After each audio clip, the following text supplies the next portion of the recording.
Qyteti piktoresk bavaresk i Vileskut mund të jetë një nga zonat më të prekura nga plani i presidentit amerikan Donald Trump për të tërhequr të paktën 5.000 trupa amerikane nga Gjermania.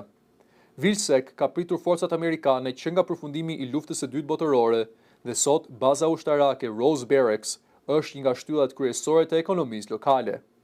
Edhe pse vendimi nuk është konfirmuar zyrtarisht, ekziston pritshmëria që regjimenti i dytë i kavalerisë Stryker të largohet nga zona. Mes ushtarëve amerikanë që jetojnë në qytet është edhe rreshteri i kuzhinës Robert Moore, i cili tha se është lidhur ngushtë me jetën në Gjermani dhe kulturën lokale. Njerëzit janë shumë miqësor dhe të respektueshëm. Më pëlqejnë aktivitetet kulturore dhe festivalet këtu. Do të zhgënjehesha shumë nëse do të duhej të largoheshim, u shpreh ai. Kryetari i Bashkisë së Vilsekut, Thorsten Gradler, paralajmëroi se pasojat e një tërheqjeje të tillë do të ishin dramatike për qytetin, i cili mbështetet ekonomikisht e prania ushtarake amerikane. Bizneset lokale friksohen për humbje të mëdha.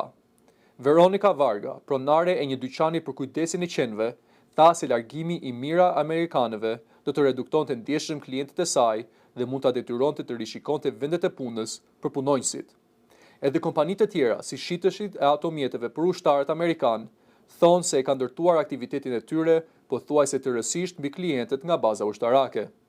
Në kulmin e luftës së ftohtë, Gjermania kishte rreth 250.000 trupa amerikanë.